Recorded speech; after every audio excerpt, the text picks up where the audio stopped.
Good morning friends. நான் இது வந்து நர்சிங் சப்ஜெக்ட் பற்றியும் ஹைகோர்ட்டில் இருக்கிற வேக்கன்சி பற்றியும் தான் சொல்கிறேன் சேனலு. மற்றபடி இதில் இப்போ நியூஸ் ஒன்று வந்திருக்கு. என்னென்னா, செவிலியர்களுக்கு காலி பணியிடங்களை நிரப்ப நடவடிக்கைன்னு போட்டு தமிழகத்தில் உள்ள காலியாக உள்ள 2553 மருத்துவ பணியிடங்களுக்கு ஜனவரி 27 ஆன்லைன் தேர்வு நடைபெறும் என அமைச்சர் மா. சுப்பிரமணியன் தகவல். செவிலியர் பணியில் காலியாக உள்ள இடங்களை முழுமையாக நிரப்ப நடவடிக்கை என்றும் அறிவிப்பு. இது என்னைக்கு வந்திருக்குன்னா 11 நவம்பர் 2024, அதாவது நேற்று தான் சொல்லியிருக்காங்க.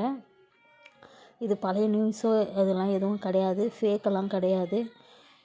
நிறைய பேர் சென்ட்ரல் கவர்மெண்ட்டு அப்புறம் ஏதாவது ஒரு வேக்கன்சிக்கு போகணும், கண்டிப்பாக நான் வந்து நர்ஸு வேலை கவர்மெண்ட்டில் படிக்கணும் பண்ணணும், இல்லைன்னா சென்ட்ரல் கவர்மெண்ட்டில் இருக்கணும் அப்படின்றவங்க சென்ட்ரல் கவர்மெண்ட்டுக்கு படிச்சுட்ருக்கிறவங்க கூட எம்ஆர்பி எழுதலாம். ஆனால் இது என்னென்னா, ஒரு பர்மனெண்ட் பண்ண மாட்டாங்க. ஒரு 10 வருஷம் 5 வருஷம் ஆகும் போல் பர்மனெண்ட்டு. 18,000 சேலரியிலேயே தான் இருக்கணும்.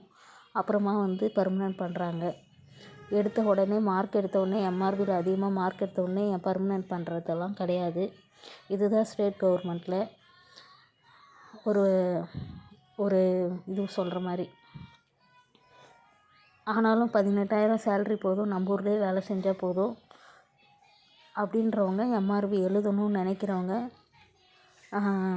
இந்த எக்ஸாம் வருது ஜனவரி 27, அதுக்கு ப்ரிப்பேர் ஆகிக்கோங்க.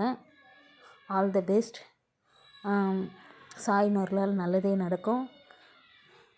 வேறு ஏதாவது டவுட்டுனா எனக்கு கமெண்ட் பண்ணுங்கள். நோட்டிஃபிகேஷன் வந்த உடனே நான் உங்களுக்கு வீடியோ போடுறேன்.